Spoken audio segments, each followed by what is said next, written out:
What's up, guys and gals, and welcome back to the Nerd Castle. Today in the world of indie games, we're doing a final video on Godhood. Haven't played this game since 2019. This is one of those games that, it comes from the developers of Rius and Renowned Explorers. So I definitely know that these developers are capable of making good games that have, a really cool color palette and a really nice design and aesthetic. Godhood was kind of a game that took a little bit to get off the ground. The game's been through a lot of iterations at this point where they've played around with different mechanics and different things working. It's been walked back and walked forward. I don't think that's a bad thing. Actually, I think it's actually a good thing because some of the things that they put into the game, a year ago, or before, were not really that great of ideas, and I'm really glad that they walked them back and just kind of omitted those ideas entirely. It shows that actually, it shows that they know what they're doing. A lot of developers will double down on bad ideas and just be like, well, it's the way that I want it, so that's the way it's gonna be, and I'm like, well, way she goes, I guess, but this one has finally hit 1.0. It hit 1.0 last month. I didn't really have time to cover it because last month was crazy busy. In between all the different, prologues and demos and jams and everything else that were coming out in lieu of the con season being shut down. It was difficult to get my hands on really anything that was like a check back in type of video. So Godhood, this is a game where you run your own religion and you have your own prophets, and your prophets go out and they proselytize in your name, and ultimately you're competing with all the other gods to become the dominant religion and wipe out all the other ones and effectively create an entire planet covered in people that just worship you, because that's how you get more power. The game's got aspects of a city builder, it's got aspects of an RPG, it's got aspects of strategy, it's got aspects of auto battlers. There's a lot of moving parts in this game, and so for that reason, I think a lot of people get it wrong, or don't give it enough time on the burner to really see how much depth or how many interesting things there are here. I haven't played the game in probably a few months, and so honestly there's probably things that I'm going to be out of date on as well. This game has had some pretty wide swings in the way that the content flows, and the core mechanics of the game were arranged to the players, but it seems like in my test play last night I put about 30-40 minutes on into it just to kind of refresh my memory and get back to where, I know what I'm doing and I'm not stumbling over my words. Once I got there, I think they've settled on kind of a middle ground from where the game was a year ago that I think is very positive. So anyways, let's start a new game. Alright, so we will leave this on medium difficulty, although if you do like a challenge, I would recommend you play on hard mode. I've played on medium and I've played on hard. Medium is really nice for when you're kind of learning the game or explaining the game to people or just kind of showing the game off. Hard is where you want to be at if you want the game to really clack and you really want to get that core experience. So we'll go with medium for right now, just because I'm going to have most of my time spent sort of explaining the game to all of you while kind of not paying attention to what I'm doing, and I find that I'll make it a little bit better. And now we've got to create our religion. We're gonna call ourselves the Bog Monster. That sounds good. And then what is our religion called? The Swamp. And then what are our worshippers called? The Mossy Ones. Perfect. Alright, and so we will be we'll be neither. We're just going to be like an Eldritch force that comes in from the edges of the galaxy and seeks to corrupt. He's already smoking a pipe, so I dig that. When are you awake? You know what? I want to be kind of a nightmarish creature, and one thing I've noticed about the way that I dream personally is my nightmares, they always take place at dusk. And so if I wanted to be a nightmarish creature of the ether, arising from the dark to grasp and grope and prod and pull back down into the muck, then I think we should be awake at dusk. Our color will be kind of yeah, there we go. That's it right there. I like it. We can also customize our god if we want to. I don't think we need, wings. I mean, wings might be an okay idea. I can't decide what that is, if that's just, fire coming out of my butt. This is the post-habanero poops right there that we'd be rocking. I'm going to go with the bat wings right there. That sounds good. I don't know if I can fiddle with the bat wings at all, but we also get different arms. I think we got to go with tentacles. I think we have to. I don't think there's any way around it. We also got to decide on, a sweet-ass lid that we want. I'm going to have a bandana right there. I've been watching Cobra Kai, and one thing that I appreciate is that shows respect for the headband, all right? Yeah, angry eye right there. That sounds good. And as far as my body goes, do I want to be a little bit plump? Do I want to be a little bit burly? Yeah, let's go with the chimichanga body right there. I like it. I'm going to go with it. I dig it. It's, you know, I enjoy a good chimichanga, but they're not known for being, like, health positive. You know, like a chimichanga's probably got about 2,000 calories in it. But I packed one down last night with al pastor in it, bro. It was so good. Al pastor. You got to say it like that. That's the best way to celebrate al pastor. Let's see here. What do I want my face to look like? There's got to be something, like, horrifying and from the depth. Ooh, that one's got, like, ooh. That one right there had the hair, though. The fancy hair.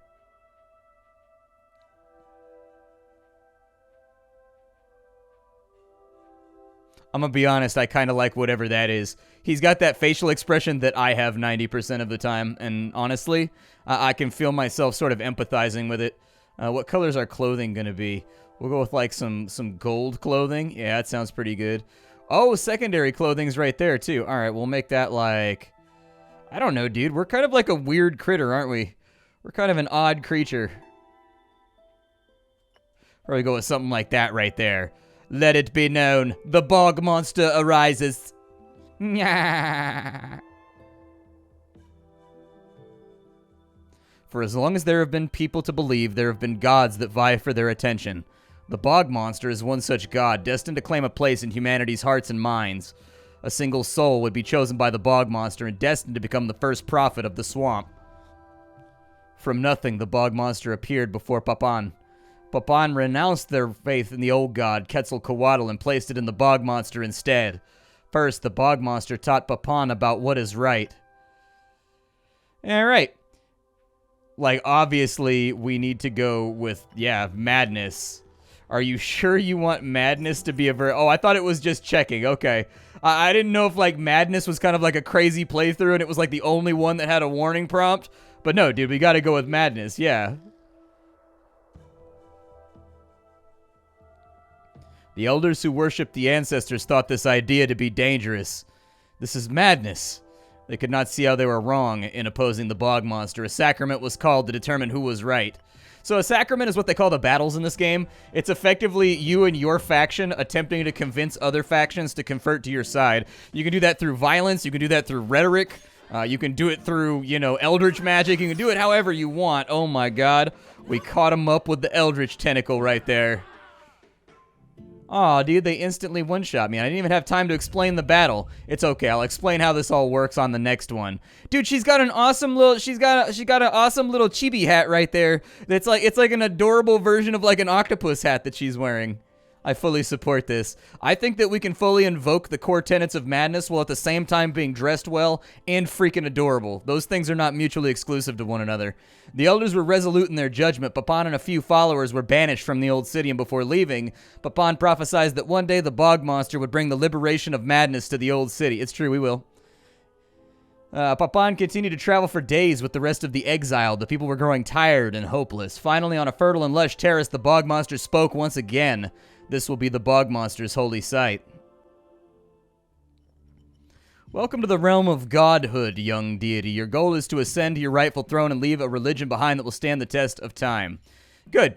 I would like to skip all these. Like, I really don't think that we need a tutorial right now. Well, that's unfortunate. There doesn't seem to be any way to disable the tutorial as of right now, and so that's one thing I would like to get rid of. I've played through this kind of chunk already, and I already know what I'm doing. So anyways, what it's going to want us to do is every single day, the game is going to be divided up into different portions. We'll kind of go through the UI here, and we'll figure out how the whole thing works.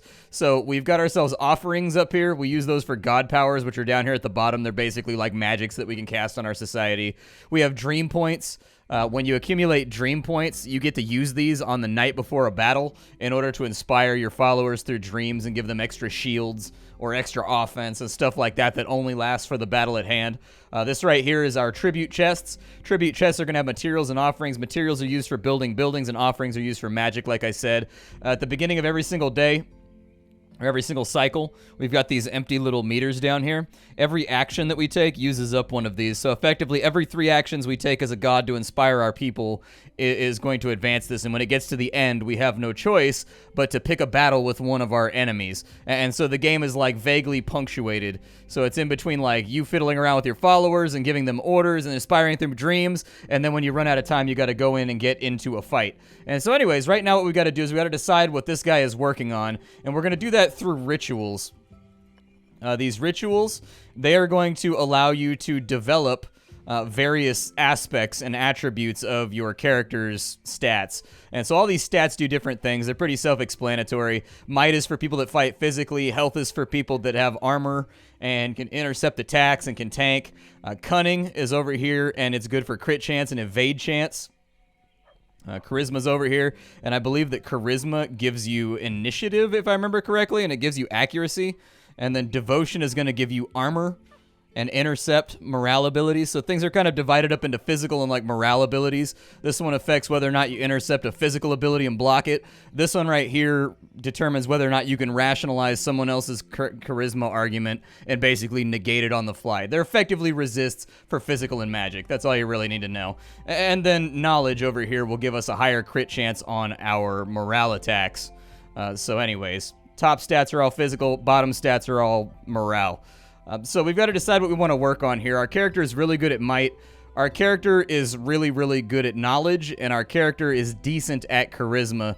What this means is that they have a multiplier internally that if we want them to focus on like any of this stuff right here, the multiplier determines how many stats they gain towards that particular stat. So you'll notice that our character is not very good at cunning. We don't have a bonus there, so she only gets 3. But if we develop her might, which we have a major multiplier on, she'll get 5. And so really, we want to focus on either developing our knowledge or developing our might, or both. But we're going to want to have like a well-rounded fight team. And the rest of the UI that you need to know about is these little pips right here, how many battles in a row you can fight in before you lose faith and you break. They just get tired and exhausted. So you need to give them a day off every now and again from fist fighting other religions. This is a general check on their faith, which is effectively morale. And like they already used morale for like the magical attacks in this game, so they couldn't call this morale. But that's basically what it is. It's like how in tune with your religion they are, and when it gets too low, they leave. And that's really, really bad. You don't want them to leave. However, as they get more powerful, they become kind of like Lucifer in the old Judeo-Christian tenet. Like, as they become more powerful and they become more favored by you, their god, they are more likely to try to overthrow you and become the new god of madness, sort of in a Sith-style deal. And so anyways, you've always got to account for the fact that they're becoming corrupt as they're believing in you more and more and getting stronger and stronger. We will punish first time around. And so time will pass by our hand. The last thing that you need to do is every single day you can decide to either cultivate a dream point or you can bless the ritual that they're currently working on to make it pass faster. There's really no reason to use dream points right now, so I'm going to bless the ritual to make it go faster. And so there you can see we've gone through one cycle right there. We've got to choose a mission right now. And so our first mission will be against what looks like a bunch of pagans that live in the jungle right here. We can show their advanced info if we want, so we can see all their abilities and we can kind of like get ready to fight them and take care of them. Looks like they have one guy who's charisma based, one guy who's might based a little bit, and another one who's might based, but they're all really, really weak. This square number right here is a synopsis of how powerful they are and how high their stats are. So as you can see, our guys are just flat out stronger if you go by the numbers, so we're basically gonna like shit on these kids. So anyways, we'll put that right there. We've got to choose what everybody else is working on. Emilia, what are you good at? I don't know exactly what Emilia's up to. It looks like she's got might and charisma. She's got a multiplier to knowledge, so we can work on her knowledge. She gets a little bit to might, but it seems like she's more of a... knowledge seeker, so we'll go with that right there. One thing I very much like about this game is actually how it flat out tells you what you've got a multiplier in. The UI of this game is very, very good. The information you need is always there, and it's always within your eye line. Like, you never have to open up a menu to look. You never have to, like, close anything out or get a window open. Like, it's always right there. What do I have a multiplier in? Might. Done. And, like, you can instantly see it. So we'll punish this person right there. I'm going to bless my main prophet to kind of get their ritual done faster. Pagan didn't come home, or Papan didn't come home empty-handed to the Holy Land. She brought with her a magnificent relic that holds the true power of the bog monster. What would the relic be? So we can choose. We've got the secret pyramid. It's going to make our knowledge abilities that we deploy on this character make our enemies go mad for 2 rounds. Which basically increases their chance to intercept badly and just get smacked. So they'll dive into intercept and they'll take the damage instead of negating it effectively. And it gives them clouded thought, which I don't really know what that does. It looks like we get the Weaver class for free and we get the Druid class for free. Right now, none of our characters have classes, by the way, except for our main guy. And as they level up, they're going to develop a class. And classes will kind of dictate what 2 stats you care about in the development of that character and what elements they will use to attack the enemy, because this game does have an elemental wheel. So, like, knowledge beats frivolity, and frivolity beats seriousness, that kind of stuff. We've got also adds a 50% might to Disciple's crit chance. Yeah, we got to go for that. She's a crit character, or I'm sorry, she's a might character, so that's going to be the most helpful. So there it is. We've got ourselves the Sacred Infant. I'm going to keep developing her, and we've got our fight coming up right now. So I'm going to bless the ritual, and there it is. We'll prepare this mission. And so as you can see, we've got this elemental wheel right here. That's what I'm talking about. And so you've got darkness, nature, divine, ancestral, and life damage. Everybody has an element on what they do. So as you can see right here, this character is marked. She does darkness damage, which destroys nature, but gets, like, annihilated by life. And then the rest of them are just neutral. You kind of need to keep that in mind. I don't really worry about it that much. It's not highly relevant until later on in the game, once your enemies start, like, really having elements, and then you kind of want to match them up with who's strongest against who. But for right now, not that big of a deal. We'll go into our first battle, and we'll see how it plays out. The goal in the battle right here is to convert 30 followers. Every time you deal damage, and every time you heal damage, you gain followers. That's all you need to know. So Papan will come out here, hit that person for 5, and we converted 11 people to our side. And so anyways, basically it's a race to see who the first person to get 30 is. Morale abilities tend to convert more people, but physical abilities actually take these guys off the battlefield entirely and kill them off and negate their ability to generate more points. So see, like, we broke that person right there. She's just, like, done, and she's out from now on because we just hit too hard. She's a newbie character, so she just passed her turn being nervous, which is kind of a bummer, but it happens with newbie characters. That's, you know, when you've got baby characters, they can... I like how all of our guys are flinching and terrified right now. And there it is. We've converted everybody in the crowd over to our side. They're all cringing and wincing and hiding from the great bog tentacle that will ascend from beneath the soil to grasp and to pull and to strangle in madness. Amelia's unlocked a class, so that's pretty cool. So basically we want to go through and pick a class. We got a couple of classes that are available to us right now. So we've got the Beast Walker, and we've got the Chieftain. The Beast Walker focuses on cunning and might, and the Chieftain focuses on charisma and might. What we really want is somebody that focuses on might and knowledge, but it doesn't look like we really have access to that. So we can also get the Rage Prophet over here. We can unlock one class for free at the beginning of the game. There is a druid over there. We could be a druid of the bog monster, I guess, if we wanted to, or a harbinger. Yeah, we've already got a might class. I mean, it's a good idea for us to pick up the Rage Prophet.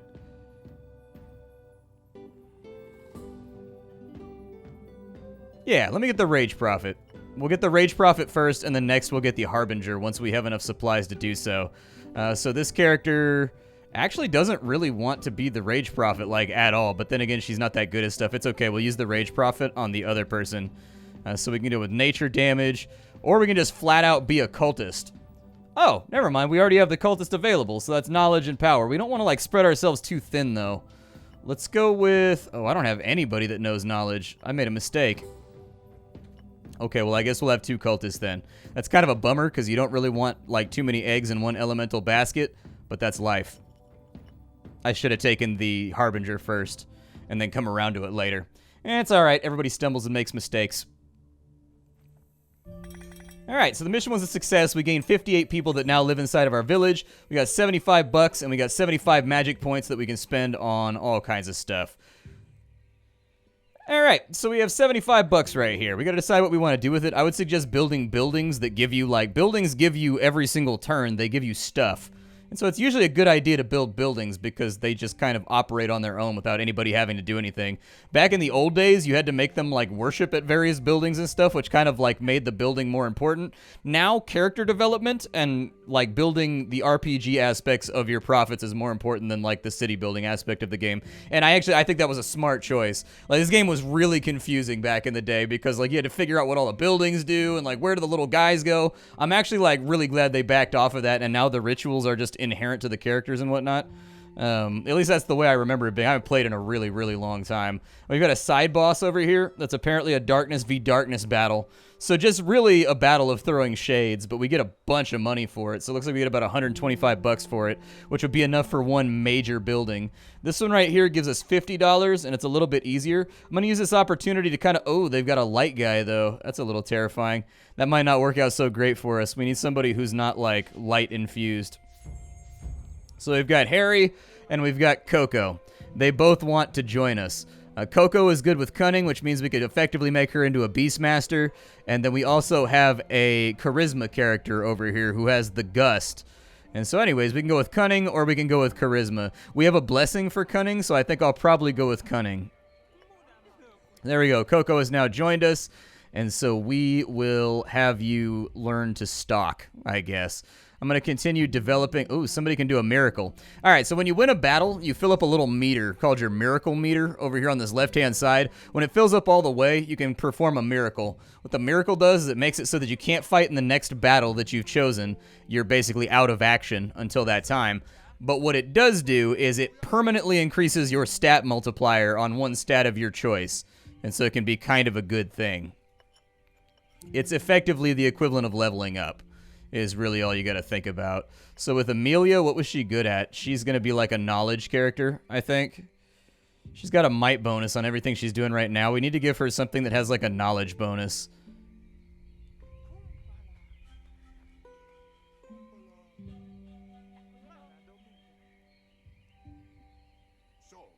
Yeah.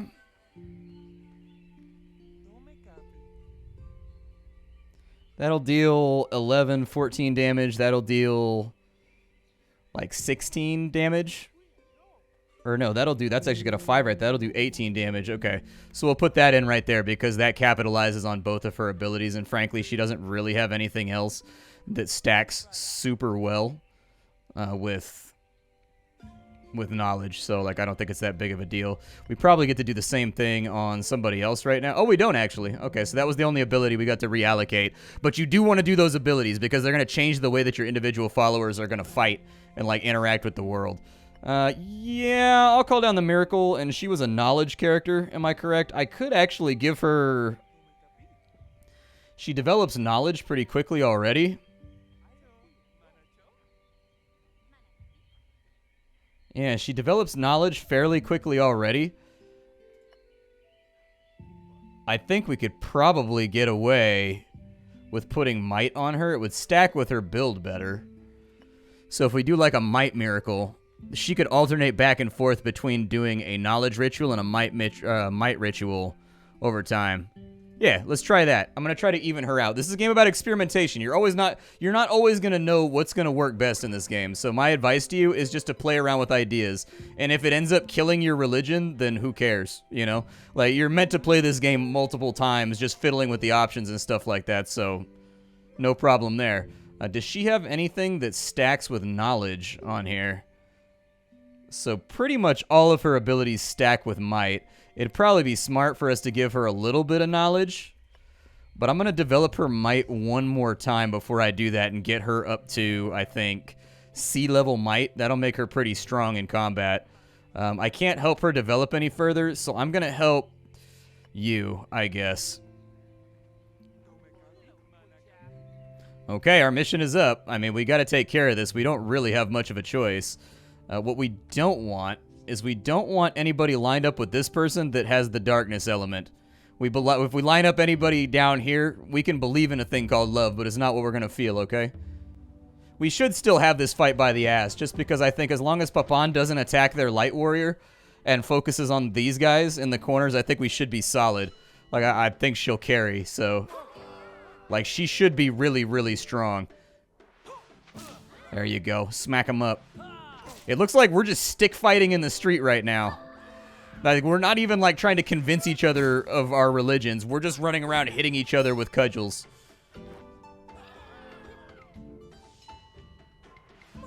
Yeah, dude. Babble incomprehensibly. That's always a really, really good strategy.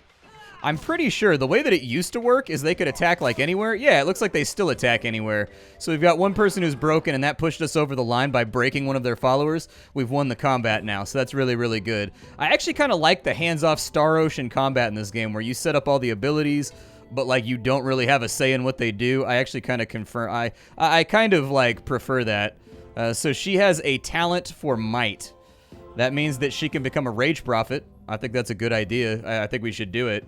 We should diversify a little bit and have like some different elements out here. And a rage prophet still goes along with kind of that madness that we're playing around with. Like, you know, we Zinch out here, but we also a little corn. You know what I mean? Like, we're Zinch out here, but we'll break out some corn when the strategy is necessary. You know? Amelia prayed to the bog monster, and they finally answered. The bog monster has acknowledged Amelia's devotion and blessed her and her family. There you go. And so now, look at that. Her might multiplier went up. So now her might multiplier is not that much lower than her knowledge multiplier. So that's good. That's real good. Oh, never mind. It increased all of her stats. Never mind. She's got a new ability, too, called Corruption. So that's pretty sexy. Definitely excited about that. Blessed be Amelia, she who finds the great tentacle.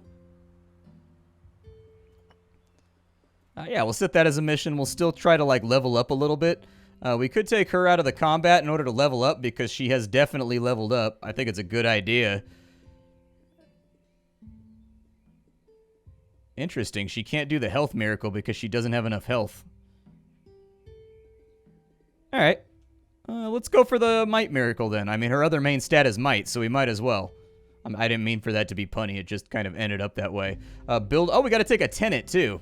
So tenets are kind of like the rules, the foundational things of our religion that matter to us. So for some religions, it's going to be stuff like abstinence. For other religions, it's going to be hedonism. For some religions, the adherence to peace and non-violent conflict resolution. For others, it'll be smashing the other guy in the face until he's marinara paste. It really comes down to what your religion is highly customizable in this game. So anyways, we have choices here. We have adoration. We have mutilate the heretics. We have blood offerings. Apparently, we can create secret societies if we wanted to. Or we can go with philosophy. In philosophy, we'll gain materials and offerings per mission, so that's kind of nice. I think that'll help us build up a little bit faster. This will keep our guys from betraying us, so it really comes down to what you want to do. You want to keep people happy, you want to keep them loyal, or do you want to keep them rich and able to, like, buy more stuff? I'll probably go with this, and then we can go with evil deity, adopt evil deity, or see deity. I'm going to go with evil deity, man. We got to do it. Good is for wussies. Our deity is cool and evil, and he listens to My Chemical Romance. Ocelot professes the merits of evil deities to the mossy ones. That's a good thing to do. I'm glad that my prophets are on board with this whole thing. All right, so we got 125 bucks over here, and every time we do a mission, we're going to get another one. Buildings that we can build right now.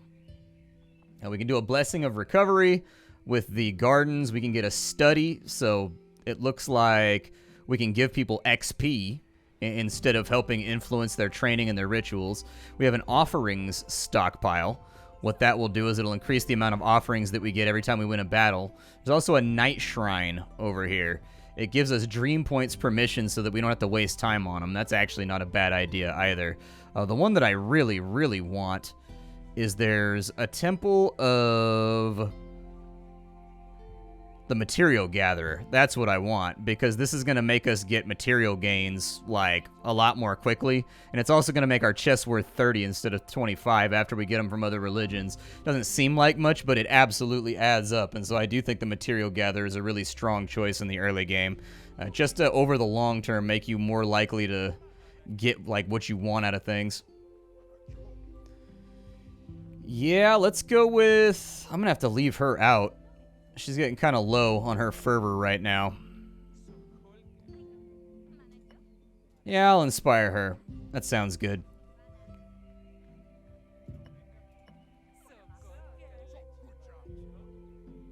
All right, it's time for our next mission here. So, I'm going to put you in.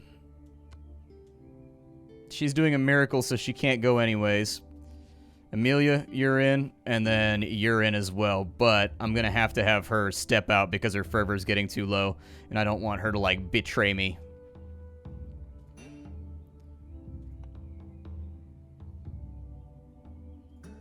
We can also use our Martyrdom out here. So Martyrdom is a stat that you gain. It's a currency. What Martyrdom will do is it allows you to make the battle harder for yourself. In making the battle harder, you get, like, way more resources and stuff. But, you know, we start with less HP in the fight. We start a little bit mangled. Like, we start a little bit beat up. Just, like, fair warning. I think that Papan can carry here, and so I think we should do it.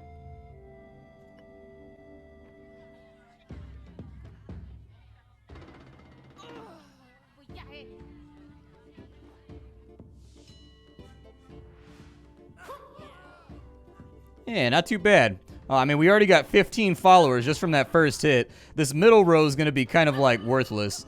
This middle row is not really going to matter because we can't deal damage out there. I need to modify Coco's abilities, too. They got, like, a big combo attack right there. I think, like, we're still going to net gain wins here. Like, I think we'll be okay. Oh, never mind. They're not attacking the things that I wanted them to attack. Oh, we defied one of their attacks, though. That's good. That's, like, really, really good. Oh, we missed it. We'll see what happens here. Oh, it's so close. If we get the first move, I think we win. We got the first move. Woof. Yeah, we cut that one a little bit close, but that's the point of Martyrdom, is to make the battles harder, but you get more stuff for them, so, you know. What really is going to struggle here is we got to decide whether or not... Nice. Apparently we got a oh, we got another relic too. Nice. So we can actually put a relic on our secondary prophet as well. And then everybody got bonus HP. Alright, so we can choose a relic here. We can get 10 physical armor. We can get evasion, or we can get direct opponent cannot crit on you. Ooh, that's kind of filthy. Like, that basically negates an entire character's build. Like, if they've got a crit built character, like, that basically ends him. Like, he's done. Like, he can't do anything to you. Oof. Okay. Yeah, I think I'll take that.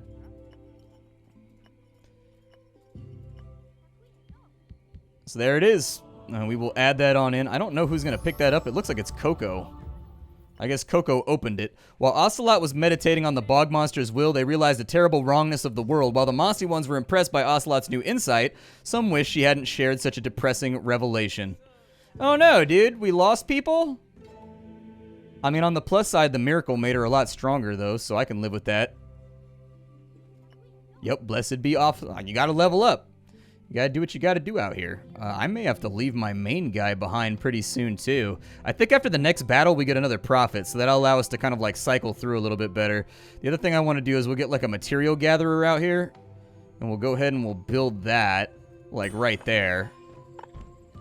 So there's material gatherers. These guys are going to provide us with more materials. So now we get 35 materials after every chest we bring back, which is really nice. That's actually going to help us build a lot more fun stuff. And that's it. My name is Splattercat. This is Godhood. That's the general idea of the game. It does get harder. There's bosses. There's specialized teams you have to fight along the way as kind of like a narrative device that are much stronger than the others. But that's for you to find out. This is Godhood 1.0. I think the game has gone from being a game that was really could go either way. It could be good or it could be bad. And I think they've pulled it around. Like, I've been enjoying playing it. So anyways, I will see you all next time. Thank you for being here. Leave a like on the video if you enjoyed it. Aside from that, I'll be back tomorrow with something hot and fresh off the indie skillet, because you know what we do around here. Sift through that pile to find what's worthwhile. Bye, everybody.